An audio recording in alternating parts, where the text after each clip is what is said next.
کچھ سمے پہلے کی بات ہے کہ چندی گڑھ نامی ایک گاؤں تھا جو کہ اپنے مالی حالات کی وجہ سے بہت غریب تھا۔ اسی گاؤں میں ایک سیٹھ رہتا تھا جس کا نام لال سنگھ تھا اور گاؤں والے اس کو لالو کہا کرتے تھے۔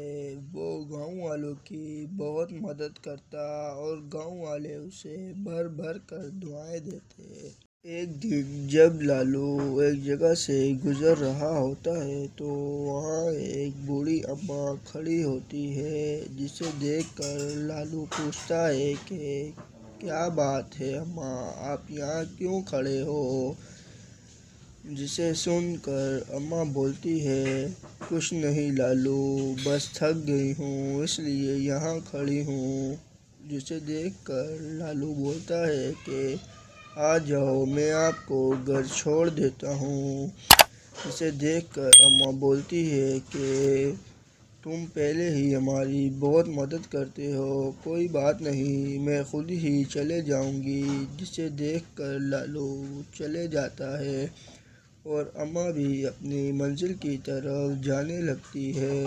ایک دن جب لال سنگھ بینک سے پیسے نکلوا کر آ رہا ہوتا ہے تو اسے اچانک 3 ڈاکو آ کر گھیر لیتے ہیں۔ جسے دیکھ کر لال سنگھ ڈر جاتا ہے اور کہتا ہے کہ کیا تم میرے سامنے آ کر کھڑے ہو گئے ہو اور یہ تم نے پستول کیوں پکڑی ہے؟ یہ سن کر ڈاکو کہتا ہے کہ اگر تمہیں اپنی جان پیاری ہے تو یہ پیسے ہمارے حوالے کر دو۔ جو سن کر لال سنگھ کہتا ہے کہ نہیں یہ غریبوں کے پیسے ہیں اور میں انہیں بانٹوں گا۔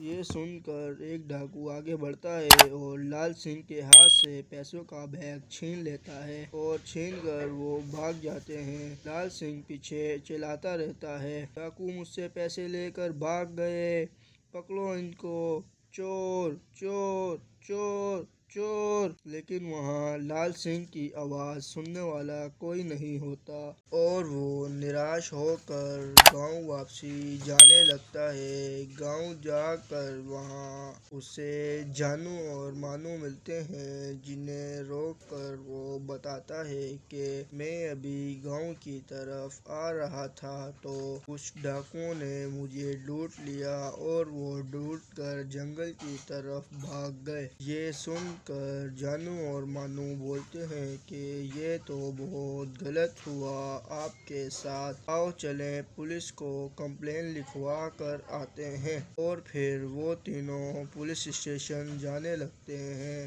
اور وہ پولیس اسٹیشن جا کر انسپکٹر صاحب کو کہتے ہیں انسپکٹر صاحب ہم نے کمپلین لکھوانی ہے۔ جسے سن کر انسپکٹر بولتا ہے کہ آپ نے کس چیز کی کمپلین لکھوانی ہے؟ یہ سن کر لال سنگھ پورا ماجرا بتاتا ہے کہ کیا ہوا ہے۔ یہ سن کر انسپکٹر بولتا ہے کہ یہ چوروں نے بہت تنگ کیا ہوا ہے، پہلے بھی 2-3 بار ایسا ہو چکا ہے۔ اور انسپکٹر صاحب ان کی کمپلین لکھ لیتا ہے اور ان کو کہتا ہے کہ انہیں میں بہت جلد پکڑ کر لے آؤں گا۔ یہ سن کر وہ تینوں گھر واپس آ جاتے ہیں۔ کچھ دنوں بعد لال سنگھ کو انسپکٹر صاحب کی کال آتی ہے اور اسے تھانے آنے کا کہتے ہیں۔ لال سنگھ جانو اور مانو کو لے کر جب پولیس اسٹیشن پہنچتا ہے تو وہاں وہ تینوں چور قید ہوتے ہیں۔ انہیں دیکھ کر لال سنگھ بولتا ہے اب بتاؤ بچوں، اب تمہارا کیا بنے گا؟ انسپکٹر صاحب بولتا ہے کہ دیکھو انہیں میں پکڑ کر لے آیا اور سلاخوں کے پیچھے بند کر دیا۔ وہ تینوں چور بہت شرمندہ ہوتے ہیں اور معافی مانگ رہے ہوتے ہیں، لیکن انسپکٹر صاحب کہتے ہیں کہ لال سنگھ صاحب آپ ٹینشن مت لیں، انہیں میں سلاخوں کے پیچھے ہی رکھوں گا اور انہیں بھاری جرمانہ لگایا جائے گا۔ اور انسپکٹر صاحب لال سنگھ کی چوری کی ہوئی رقم بھی اسے واپس کر دیتے ہیں اور لال سنگھ جانو اور مانو کو لے کر اپنے گاؤں واپسی چلے جاتے ہیں۔ تو اس کہانی سے ہمیں یہ سبق ملتا ہے کہ ہمیں چوری اور چکاری سے دور رہنا چاہیے اور ہمیشہ اچھے کام کر کے محنت اور حلال کی روزی کمانی چاہیے۔